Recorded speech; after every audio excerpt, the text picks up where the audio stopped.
Welcome back to the Press Box. Mark Haskell, Zach Miller here on a casual Thursday. Yeah, casual Thursday. That's right. Day game for the Sox today, so I figured I'd rep the Red Sox You're shirt. going to rock the Benintendi shirt. Yeah, I'm Benny liking biceps. It. That's yeah. right. Sun's out, guns out. That's right. We'll get to the Red Sox in just a minute. We're going to start with some local stuff first. We got a nice show for you today. We're going to start first off, now we're in preseason. High school preseason action is underway. Zach was at the Coastal Field Hockey Play-Day Championships up in Belfast on Tuesday.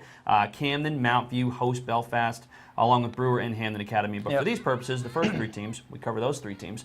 Regardless, Zach, what was your impressions on the day? I mean, it was a beautiful day for field hockey, and Belfast comes away with another win. Yeah, for the one thing, it wasn't 100 degrees this year, which is nice. Normally, when you ever go up to these things, it's 90 degrees, it's humid, and there's no breeze. So Tuesday was nice when it was 70 degrees, 75 degrees when it actually got to the afternoon hours, and actually had a nice bit of a breeze coming out, and the sun was out. It was nice, and Belfast is still pretty good at field hockey. As it turns out. As it turns out, right. Even though they lost Kelsey Mehurin and a couple other players from last year. And, I mean, I think they're going to obviously make the playoffs again this year. They're going to be the best team in the Mid-Coast. And they won the tournament, again, shocker there.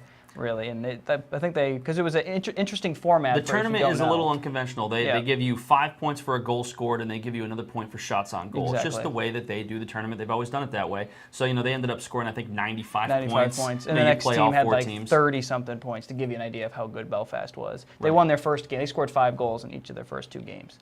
So by then, after the first game, they beat Camden. I think it was like 5-0 or something. And it was already over because Belfast already had a bunch of points and really rosters also aren't really set at this point either. The teams are a little bigger. Like Camden, they had some swing players up. I think Mount View was probably the same thing. Yep.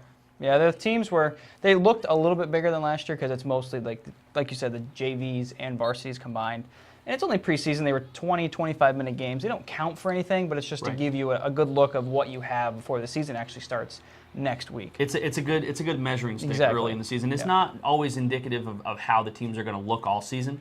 Camden, I think last year, I mean, they didn't look that good at the start, but then they rallied all the way back at the end. I think they made the playoffs and lost to Gardner. That was either last year or the year before. They kind of all meld together. You have to remember, though, Camden's in Class A, too. That's right. And all those other teams. It was 2 years ago. I don't know if Hamden's in Class A for field hockey. I believe they are, I'm not sure. I think they are, too. But Brewer, Mount View, and Belfast are all in Class B North. Yep. So they'll be seeing each other. Obviously, the Mount View-Belfast rivalry is pretty big in any sport. Yep. So it should be interesting. And for the last game, Belfast only beat Mount View 1-0. It was actually a very close game. Those games are always close. It was a good game. It was only 20 minutes because one of the officials had to leave and be somewhere at a certain time, which is no big deal for preseason.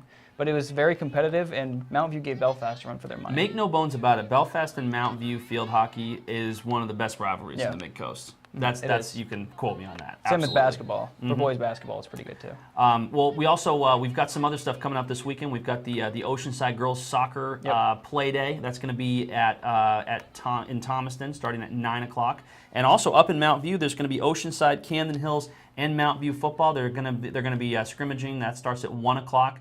They're going to be halves, so each half should go about an hour. You're going to have Mount View play Oceanside. You're going to have Oceanside play Camden. You'll have Oceanside play Mount View. So that'll be up there in the afternoon for people wanting to get a hankering for some preseason football. Or if we got girls soccer, we've got that on the docket as well. So you can go online on villagesoup.com and check out the stories we've written and lots of information on that there. And golf starts today and tomorrow. So it does. If you're looking for some golf to watch, it actually counts in the standings. That gets started today. I'm going to be heading up to Belfast golf today. I'm looking forward to that. And Zach's got Oceanside and Madomic golf tomorrow, Friday. That'll be good. Be a good Friday. Get to watch some golf, take some pictures, take some video, and then get to play golf right after. Don't even have to leave. Absolutely. It'll be a good day. And so we also wanted to talk quickly before we talk about some national stuff. We've got our Courier Publications Village Soup Schoolboy Athlete of the Year finalists and semifinalists story that is now up on the website, knox.villagesoup.com, waldo.villagesoup.com.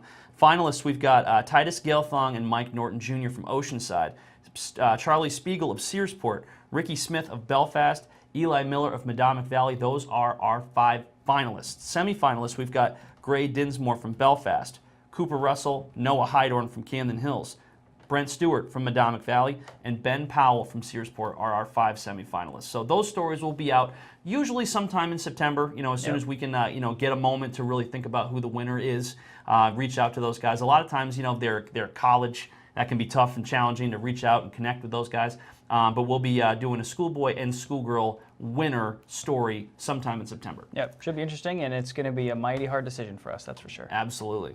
Well, that's why Zach is here on Casual Thursday. Let's talk about those Red Sox for a minute. First of all, kind of panicking a little bit in Red Sox Nation. 3-game losing streak. What are we going to do? Right. But last night, a 10-4 win over Cleveland.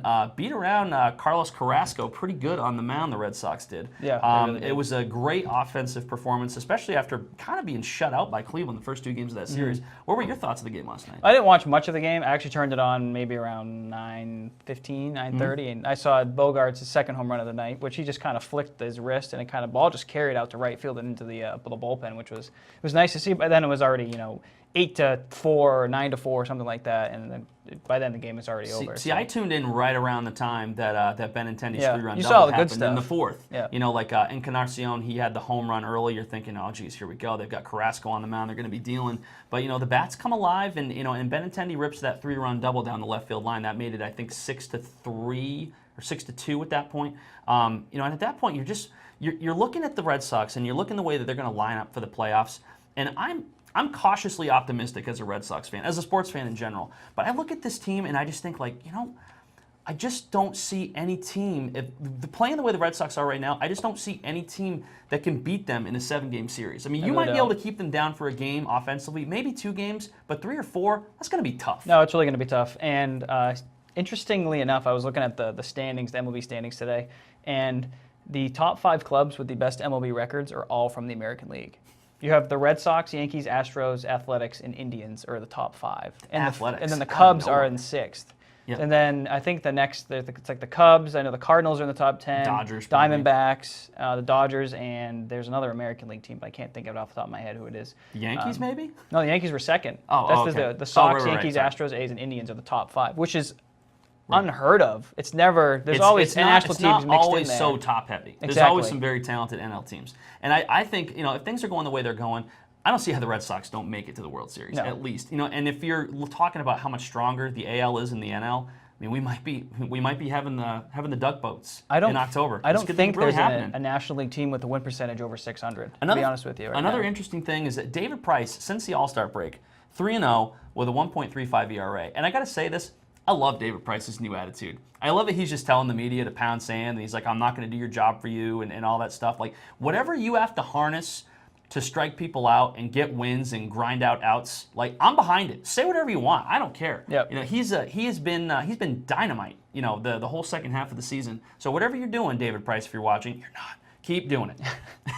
Well, here's an interesting stat for you, and I think it's probably close to a lock that this is going to happen. The Sox need to go 17 or better in their final 34 games to break the franchise single-season record of 105 wins. Which, of course, How amazing would that be? Which, of course, happened way back in 1912. I mean, you remember. Exactly, yeah. It's the Sox are also the only team in MLB without a losing streak of 4+ games this season. And that only happened twice before this year in 1903 and 2013, and the Sox won the World Series those years. I loved how Cora was joking around before the game. He said that people were calling him about the 3-game losing streak. The first person to call him was A.J. Hinch. Of course, Alex Cora was the bench coach for the Astros last year. So they're having some fun and doing that kind of stuff too. And Houston could be the team that the Red Sox play in the ALCS. Mm-hmm. It's really true. Yeah. That'd be a fun storyline, having him go back to Houston, with all the marbles on the line. That'd be really cool. Well, after baseball's all wrapped up, in November 23rd, there's a pretty nice golf showdown that we're going to talk about real quick. If you haven't heard, Tiger Woods and Phil Mickelson are going to play a match play golf, whatever you want to call it, tournament or whatever, and it's out all the marbles. Shadow Creek Golf Course out in Las Vegas, and they're playing for $9 million. $9 million. That's going to be fantastic. They were going to try to play. I was reading earlier. They were going to try to play for $10 million, but the PGA Tour has a say in everything. But they couldn't do $10 million because the PGA Tour pays whoever wins the FedEx Cup playoffs $10 million. So they just opted for $9. Okay. Yeah, but it's going to be pay-per-view, so you're going to have to pay to watch it. I don't think Tiger or Phil Mickelson are really doing this for the money. They're doing this for the exposure. They're doing this for the sport. They're doing it just because it's fun. It's gonna because for casual golf fans, I'm a casual golf fan. Those are two names that will bring people in and make them want to watch. I don't love watching golf on TV. I'll watch it occasionally. If it's if I see Twitter blowing up and they're wow, Tiger's 12 under, I'll tune in and see what's going on. But this is going to be appointment viewing. I cannot wait to watch this. Yeah, this is going to be a great match. And since Tiger's kind of gotten his swing back and his mojo back, you can just see it when you watch golf on TV. At any event, the gallery is absolutely massive around Tiger Woods. And it's big around everybody else, but it's not like it with Tiger Woods. They're like 10 deep all the way around. And it's just amazing to see because it's almost like we're watching the Tiger of old now after he put all that, hoopla behind him for the past 10 years, which was kind of sad to see because golf kind of took that dip when Tiger went down. For sure. But now it's on its way back up, which is good to see. Phil and Tiger, they are recognizable worldwide brands at this point. You know what I mean? So it'd be great if this tournament happens, and then maybe you'll have some of the younger golfers like the Spieths and the Dustin Johnsons of the world, kind of come to the event, take it in, be part of it. Maybe they'll get some of that Tiger and that Phil dust kind of rubbed off on them. Mm-hmm. Maybe that will be good overall for the PGA. I think it will be. Yeah, Woods is also the favorite to win right now, which is kind of no shocker there. And also big news of this. Phil Mickelson gets Twitter. Oh my God! I saw him on Twitter, yeah. Apparently he's made this big thing for 20 plus years. He doesn't want to do social media. Well, he just signed up for Twitter. Already 100,000 followers. Woods has 6.2 million, I believe got a long way it is. to go. But I hope the reason that he got Twitter is because him and Tiger Woods are going to start trash talking each other. That'd be awesome. I mean, we need to get Vince McMahon involved somehow, and I want to see them on SportsCenter. I want to see them cutting promos on each other. That would be really cool. I just want this to be fun. Yeah. I think it's going to be amazing. Speaking of fun, they're trying to make it fun. They're talking about doing various challenges during the event, like longest drive, closest to the hole, longest putt, and closest out of the bunker. So those would be cool to see. I don't know if there's any added incentives to win one of those little challenges, but we'll see because it could be interesting to see, who's going to hit the longest 350, 400-yard drive, Happy Gilmore style. God. It'd be terrific. It's gonna be fun to watch. There's gonna be a lot of eyes on the TVs when that happens. I'll tell you that. And it's also kind of during a downtime because I think only during November we have football. That's another thing. It's not taken away from any Exactly. major PGA events. So I don't think that, obviously the PGA doesn't have any kind of problem with this. These are two guys that play in the PGA, but you're doing it kind of in the off season, so to speak. Yep. So it's really, it just is making people think about PGA year round. Yeah, it's gonna be fun. I can't wait. Yeah. Well, we'll be back next week to chat some more. We'll have some more preseason action for you. Maybe some regular season golf matches to talk about, and of course we'll talk Red Sox and Patriots, and we'll do what we do. So I'm Mark. This is Zach. This is the Press Box.